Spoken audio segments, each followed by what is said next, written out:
سے دعا کروانا صحابہ کے لیے بڑے اطمینان کا باعث ہوتا تھا۔ رسول اکرم صلی اللہ تعالی علیہ وسلم کی بارگاہ میں حاضر ہو کر حضور سے کہنا کہ اے محمد صلی اللہ علیہ وسلم آپ ہمارے لیے دعا فرما دیجئے، آپ ہم سے خوش ہو جائیے، یہ صحابہ کا طریقہ تھا۔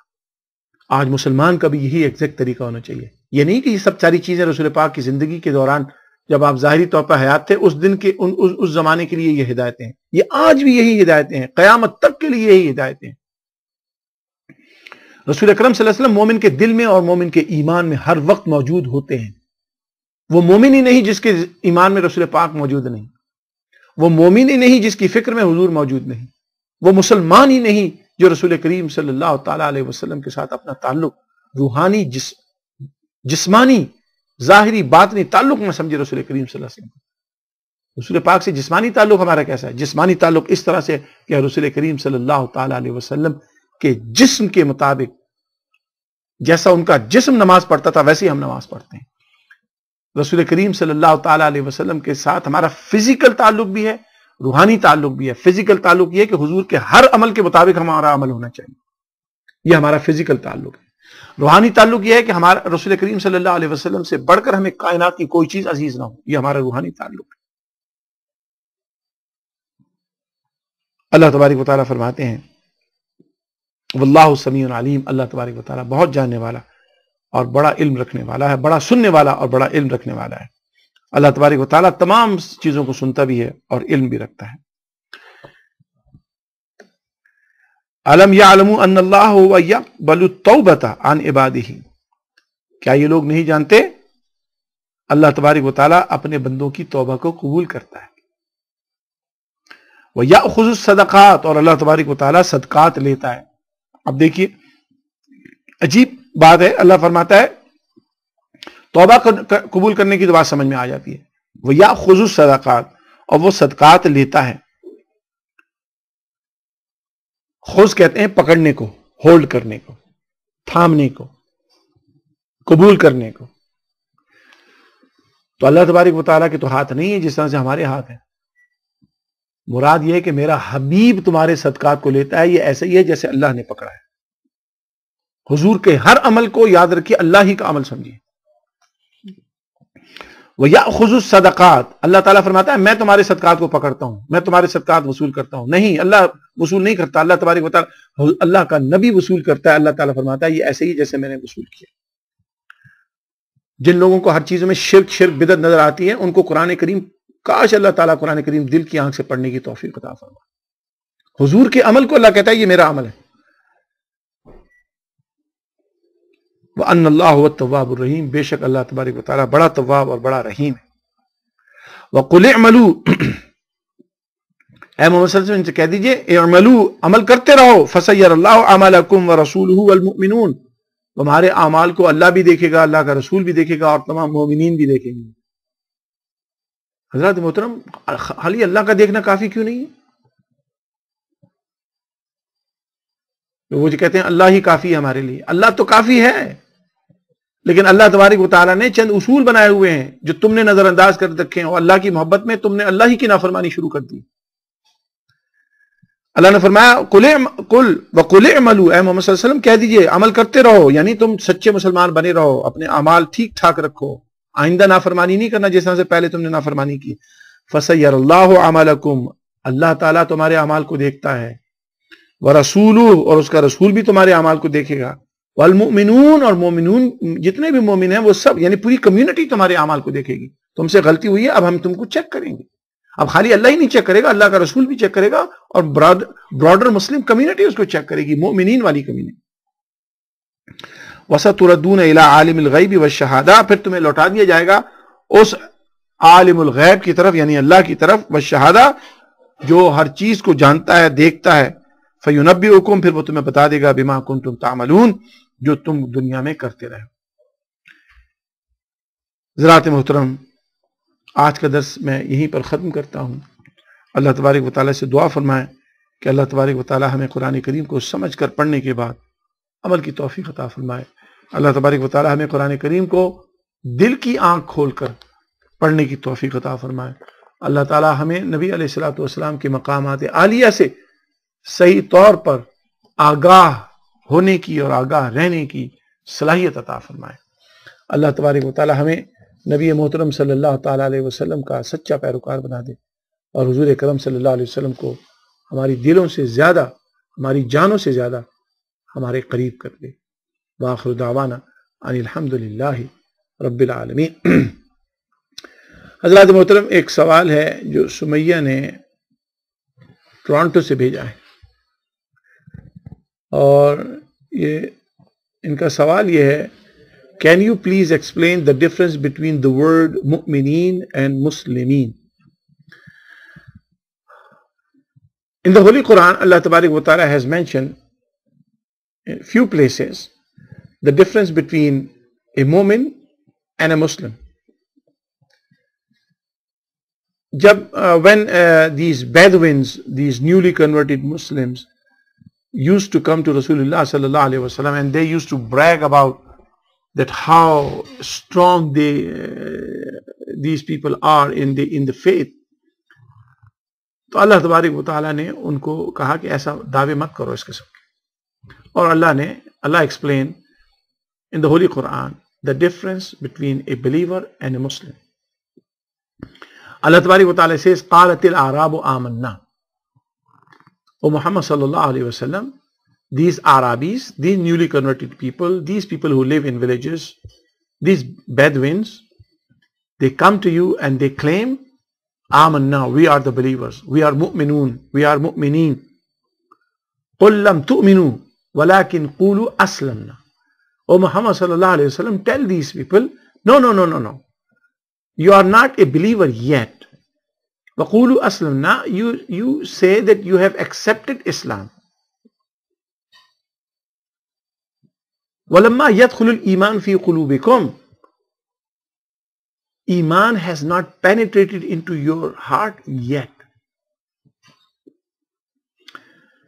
تو معلوم یہ ہوا, what is the difference between Iman and Islam, Mu'min and a Muslim, is that a person who calls La ilaha illallah Muhammad Rasulullah sallallahu alayhi wasallam, that person is a believer.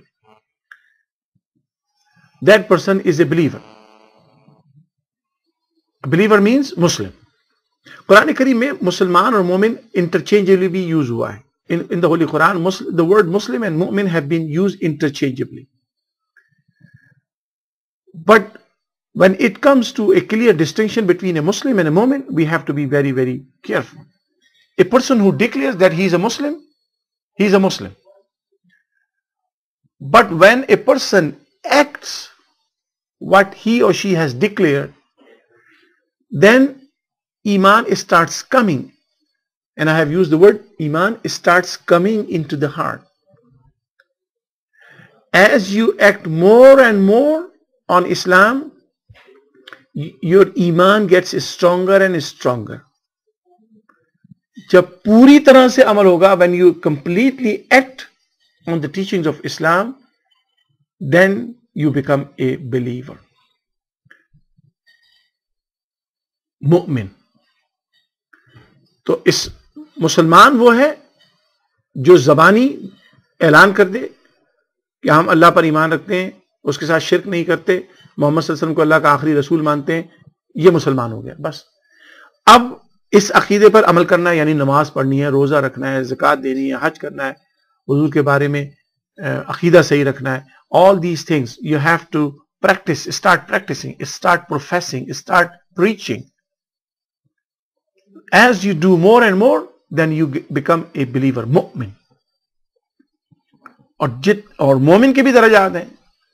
اب یہ آپ نے قرآن میں سنا, بعض ایسے مومن تھے, صحابہ تھے, جو رسول پاک کے ساتھ نہیں گئے, اور اللہ نے انہوں نے اپنے آپ کو سزا دی اور اعتراف گناہ کیا. They accepted their mistake. So مومن is the one who follows, who acts on the claim that he has declared Islam. Now he or she starts acting, means practicing. دوسری بات یہ کہ مسلمان جب کہتا ہے کہ میں مسلمان, ایک شخص جب یہ کہتا ہے کہ میں مسلمان ہوں, when a person says that I'm a Muslim, it means you just have declared. You have not started practicing. But when you start practicing and you practice truly from your heart, that's very important. Then you become a mu'min. And mu'min bhi, it grows. The strength of iman grows with the time.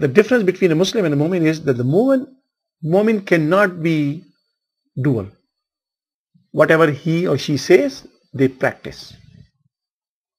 Muslim, auzu billah, because he or she is not there yet. That is why they say we are Muslim, but they don't practice. You will find a lot of Muslims, they drink alcohol.